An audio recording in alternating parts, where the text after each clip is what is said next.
Bueno, este problema también es curioso. Ahorita voy a llegar a la parte que me equivoqué, pero sí cabe destacar que pues en la primera parte de la relación entre la velocidad tangencial y la aceleración centrípeta, sí soy capaz de reconocer la relación que existe entre ellos.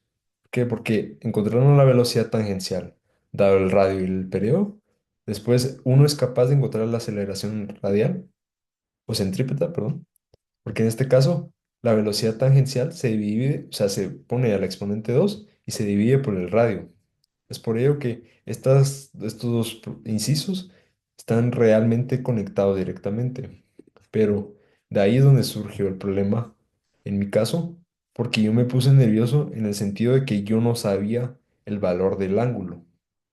¿Por qué? Porque normalmente este tipo de problemas se da el ángulo y por lo tanto ya puedes encontrar los componentes de la tensión, que en este caso era la cuerda, que funciona de esta manera, dando círculos, con la fuerza siempre con la aceleración radial apuntando hacia el centro de la trayectoria.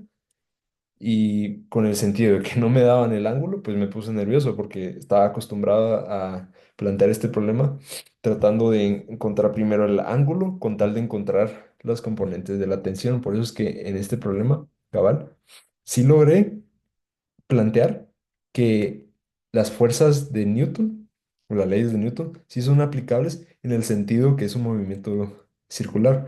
Por ello es que la fuerza es igual a la masa por la aceleración radial. Y la aceleración radial ya la sabemos y la masa del objeto también la sabíamos.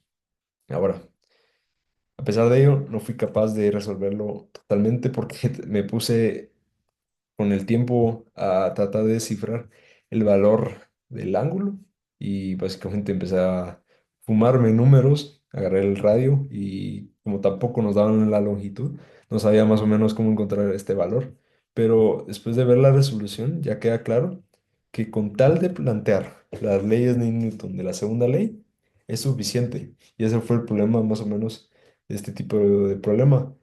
El, pues el diagrama de cuerpo libre sí lo logré plantear parcialmente, más o menos aquí se ve. Solo me faltó definir la componente de la tensión en X y en Y.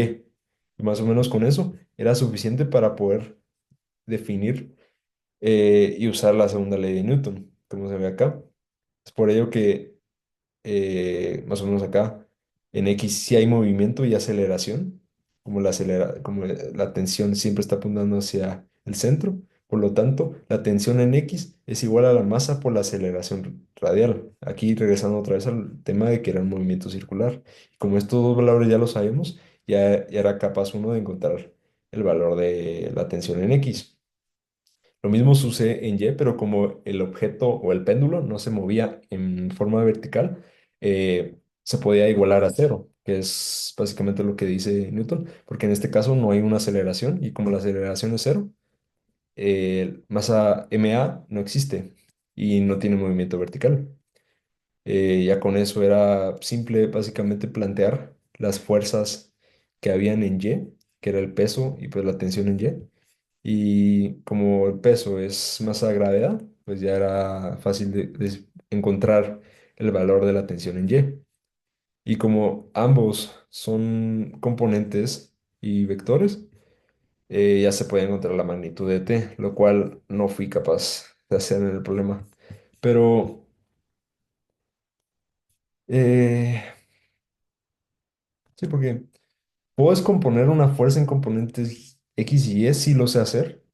Pero en este caso, por el tema del ángulo, sí me puse nervioso y no fui capaz de descomponer esos vectores, porque desde mi mente tenía que ser como aquí se ve, t coseno del ángulo o t seno del ángulo. Eso es lo que yo estaba pensando para encontrar qué era t, pero como tampoco nos daban el valor de t, la magnitud de t, pues tampoco servía usar eso.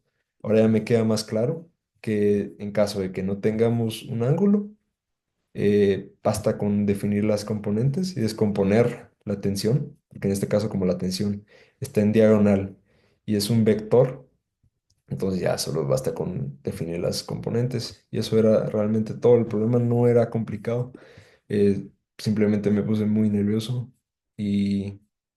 Pero lo bueno es que ya sé más o menos relacionar la velocidad tangencial con la aceleración centrípeta y más o menos entender cómo funciona un movimiento circular, porque pues, básicamente este tipo de problemas que no oscilan, bueno, se podría decir que oscilan, pero sí puedo reconocer que si estamos trabajando en un tema de movimiento circular en donde podemos aplicar las leyes de Newton para solucionar el problema.